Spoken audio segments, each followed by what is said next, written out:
আসসালামু আলাইকুম। প্রিয় বন্ধুরা, আজকে এমন একটি গুরুত্বপূর্ণ ভিডিও নিয়ে হাজির হলাম।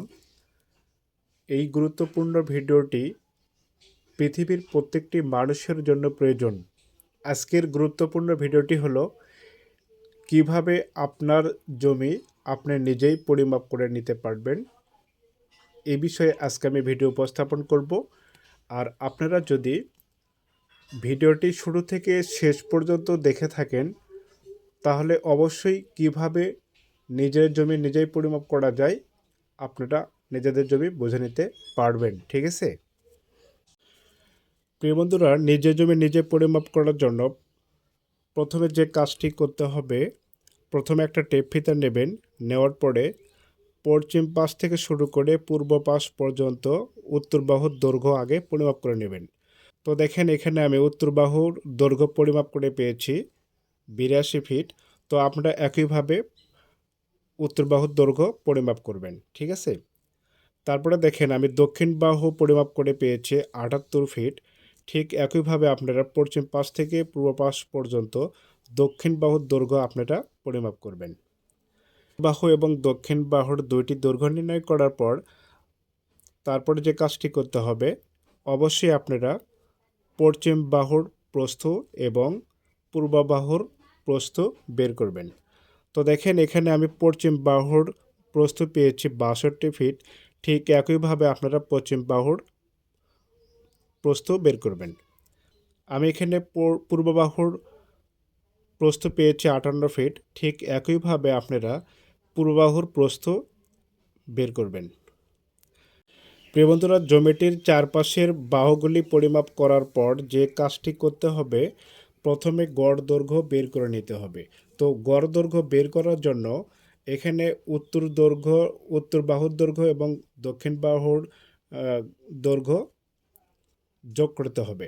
প্রিয় বন্ধুরা, লক্ষ্য করো, গড় দৈর্ঘ্য বের করার জন্য উত্তর বাহুর দৈর্ঘ্য এবং দক্ষিণ বাহুর দৈর্ঘ্য আমরা যোগ করব। তারপরে যেহেতু দুটি দৈর্ঘ্য পেয়েছি, সেই ক্ষেত্রে আমরা 2 দ্বারা ভাগ করব। 3টি দৈর্ঘ্য পরিমাপ করলে 3 দ্বারা ভাগ করব। 4টি দৈর্ঘ্য যদি বের করি তাহলে 4 দ্বারা ভাগ করব। ঠিক আছে? তো দেখো, গড় দৈর্ঘ্য আমরা যোগ করে নিয়েছি 82 ফুট যোগ হচ্ছে 78 ফুট, অর্থাৎ গড় দৈর্ঘ্যর ফিটকে আমরা 2 দ্বারা ভাগ করব।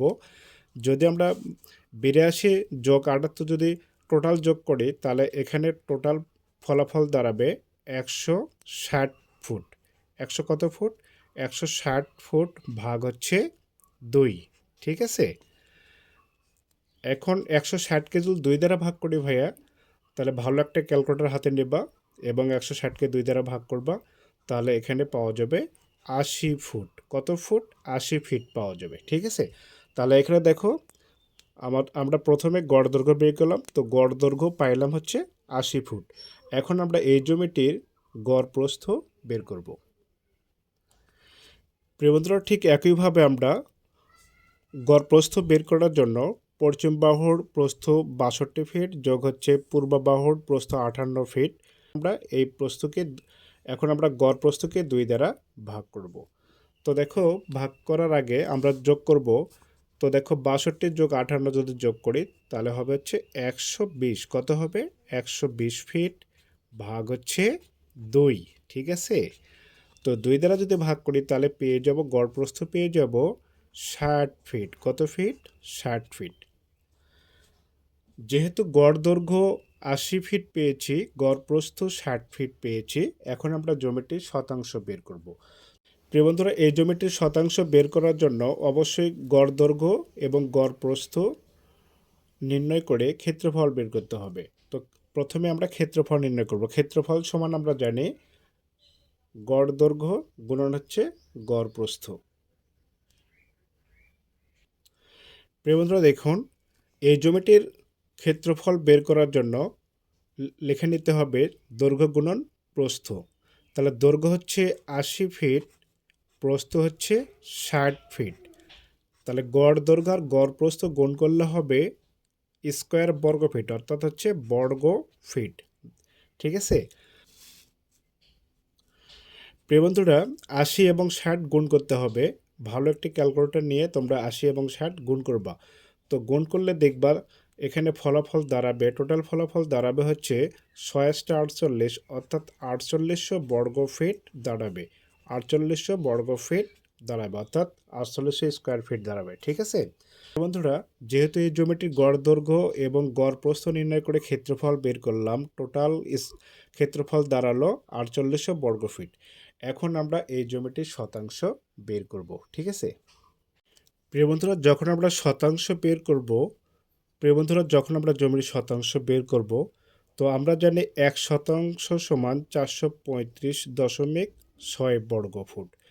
তো আমরা এই যে ক্ষেত্রফলকে 435.6 দ্বারা ভাগ করলে আমরা জমিটির শতাংশ পেয়ে যাব। ঠিক আছে প্রিয় বন্ধুরা, এখন মোট জমির শতাংশ বের করব। যেহেতু ক্ষেত্রফল পেয়েছে 4800 বর্গ ফিটকে আমরা 435.6 দ্বারা ভাগ করব, তাহলে শতাংশ পেয়ে যাব। তো দেখো, ভালো একটা ক্যালকুলেটর হাতে নেওয়ার পরে 4800 বর্গ ফিট তোলার পরে ভাগ দেওয়া হচ্ছে 435.6। তো 4800কে যদি 435.6 দ্বারা ভাগ করি তাহলে পাবো হচ্ছে 11 শতক। কত শতক? 11% জমি আমরা পেয়ে যাব। ঠিক আছে, তো এখানে মোট জমি দাঁড়ালো হচ্ছে 11%। তো এখন যদি আমরা কাঠা বের করতে যাই তাহলে কাঠা বের করার জন্য, প্রিয় বন্ধুরা, আমরা যদি কাঠা বের করি তাহলে আমরা যদি 1 কাঠা সমান 720 বর্গ ফুট। মোট জমির কাঠা বের করার জন্য 4800কে আমরা 720 দ্বারা ভাগ করব, তাহলে আমরা জমির কাঠা পেয়ে যাব। তাহলে 4800কে 720 দিয়ে যদি ভাগ করি তাহলে হবে এখানে 6.63 কাঠা। তো তোমরা অবশ্যই ভালো একটি ক্যালকুলেটর হাতে নিয়ে 4800কে 720 দ্বারা ভাগ করবে। ভাগ করলে দেখবা যে 6.63 কাঠা জমি বের হবে। ঠিক আছে, তাহলে প্রিয় বন্ধুরা এই জমিটির আমরা শতাংশ পেলাম 11 শতক এবং কাঠা পেলাম 6.63 কাঠা। ঠিক আছে, আমার এই ভিডিওটি যদি ভালো লাগে থাকে অবশ্যই সাবস্ক্রাইব করবা এবং কমেন্ট করবা এবং তোমাদের বন্ধুদের মাঝে বেশি বেশি করে শেয়ার করবা এবং পরবর্তী ভিডিও দেখার জন্য আমন্ত্রণ রইল। খোদা হাফেজ।